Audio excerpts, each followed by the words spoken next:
میثم تمار نے امتحان دیا ہے. کسے کہتے ہیں؟ پھانسی اور سولی میں کیا فرق ہوتا ہے؟ ہم لوگ اردو اور عربی کی لغات کو مکس کر دیتے ہیں ایک دوسرے سے، اس لیے حقائق نہیں سمجھ پاتے. آج تک کہیں آپ نے نہیں پڑھا ہوگا کہ میثم تمار پھانسی پہ چڑھے. آپ نے ہمیشہ پڑھا ہوگا میثم تمار سولی پہ چڑھے. دونوں میں کیا فرق ہے؟ اردو زبان میں اس وقت کی مروجہ اردو زبان میں پھانسی اور سولی میں کوئی فرق نہیں ہے. دونوں کا مفہوم ایک ہی ہوتا ہے. ایک آدمی ہوتا ہے گلے میں پھندا ہوتا ہے، ایک تختے پہ کھڑا ہوتا ہے، وہ تختہ ہٹا لیا جاتا ہے. تختہ ہٹا لیا جاتا ہے، وہ کنویں جیسی جگہ کے اندر لٹک جاتا ہے.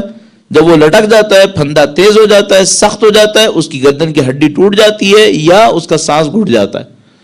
3-4 منٹ میں تڑپ تڑپ کے مر جاتا ہے. اس کو ہم اردو زبان میں کہتے ہیں پھانسی، اور اسی کو اردو زبان میں سولی بھی کہتے ہیں. عربی میں یہ نہیں ہے. عربی میں سولی کسی اور چیز کو کہتے ہیں. وہ کسے کہتے ہیں؟ وہ یہ ہوتا ہے کہ، اور اس کو ریفرنس اس طرح لیجئے گا، آپ کو پتہ ہے حضرت میثم تمار 3 دن تک سولی پہ چڑھے رہے، جبکہ پھانسی تو 3-4 منٹ میں ہو جاتی ہے. اس کا مطلب ہے وہ کوئی اور چیز ہے. اور میں ہمیشہ بچپن سے سوچتا تھا کہ یہ کیا مشکل ہے، پھانسی تو 3-4 منٹ میں لگتی ہے، میثم تمار 3 دن تک کیسے رہے تھے؟ اس کے بعد جب دیکھا تو پتہ چلا نہیں، سولی کچھ اور ہے. سولی کیا ہے؟ ایک درخت کا تنا لیتے تھے، بڑا سا تنا، اس کو زمین میں گاڑ دیتے تھے، اور جس انسان کو سولی پر چڑھانا ہو اس کو اوپر والے حصے پر ہاتھ پاؤں باندھ کے لٹکا دیا کرتے تھے.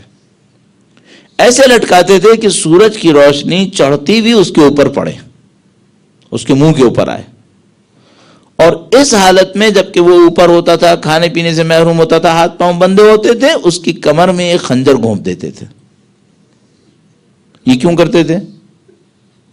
خنجر گھونپ دیتے تھے اور زخم کو سیل کر دیتے تھے تاکہ زخم سے خون ٹپکے اور سارا نہ بہے، کہ مرے نہیں. یہ تھوڑا تھوڑا سا زخم ہوتا رہے، خون تھوڑا تھوڑا سا بہتا رہے. تو وہ مظلوم انسان جو سولی پر ہوتا تھا، اس کی کمر میں خنجر ہوتا تھا، دھوپ کی گرمی کی سختی برداشت کرتا تھا، بھوکا اور پیاسا ہوتا تھا، طاقت جتنی ہوتی تھی اتنا جھیلتا تھا، باقی مر جاتا تھا. عزیزان محترم، میثم تمار 3 دن تک اس حالت میں رہے. پہلے دن اس طرح سولی پہ چڑھایا، خنجر گھونپ دیا، حضرت میثم تمار اوپر رہے. زبان کھلی ہوئی تھی، امیر المومنین کے فضائل کو بیان کیا. کہا میرے مولا نے مجھے یہ بتایا، میرے مولا نے مجھے یہ روایت کی ہے، میرے مولا کے بارے میں اللہ کے رسول نے یہ کہا ہے. لوگ سنتے رہے. دوسرے دن نیچے اتارا، میثم تمار کے ہاتھ پاؤں کاٹ کر اس جگہ کو سی دیا گیا.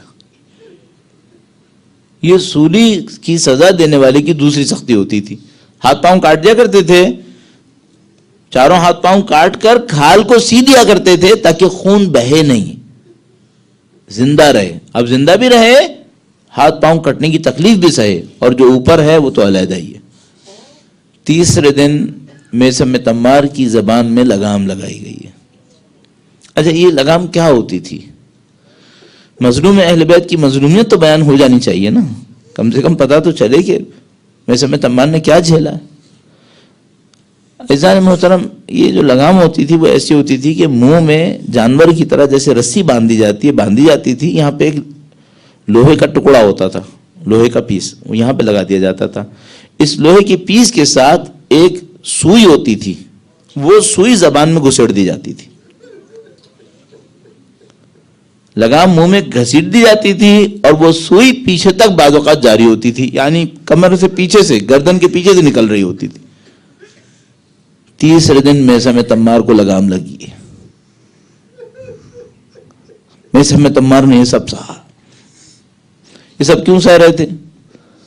مولا امیر المومنین کی محبت میں. ایک جملے کا مطالبہ تھا، کہو کہ علی سے تعلق نہیں ہے. کہا یہ نہیں کہوں گا، یہ نہیں کہوں گا. مولا امیر المومنین نے ایک دفعہ میثم تمار سے پوچھا تھا، اے میثم تمار تیری کیا حالت ہوگی جب تجھے سولی پہ چڑھایا جائے گا؟ میری محبت میں. کہا مولا میں قبول کروں گا. کہا میں سمیت عمار اگر میری محبت میں سولی پر چڑھو گے دوسرے دن ہاتھ پاؤں کٹیں گے. کہا مولا میں قبول کروں گا. کہا میں سمیت عمار تیسرے دن لگام لگے گی. کہا مولا میں قبول کر لوں گا. کہا میں سمیت عمار تجھ سے کہا جائے گا مجھے گالی دے تو دے گا. کہا مولا ہرگز نہیں دوں گا, ہرگز نہیں دوں گا. میں آپ کا چاہنے والا ہوں, آپ کی محبت میں مروں گا. مولا نے یہ بھی بتایا تھا کس درخت کے اوپر پھانسی لگے گی. اس درخت کو آ کر پانی دیتے تھے, کہتے تھے یہ میری قتل گاہ ہے,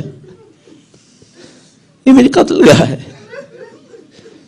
یہ اہل بیت کے چاہنے والے. اچھا اہل بیت کے چاہنے والے یہ ساری قربانیاں کیوں دیتے تھے؟ ان کو پتا تھا ہمارے سید و سردار کی قربانیاں اس سے زیادہ ہیں, اس گھرانے کی قربانیاں اس سے زیادہ ہیں.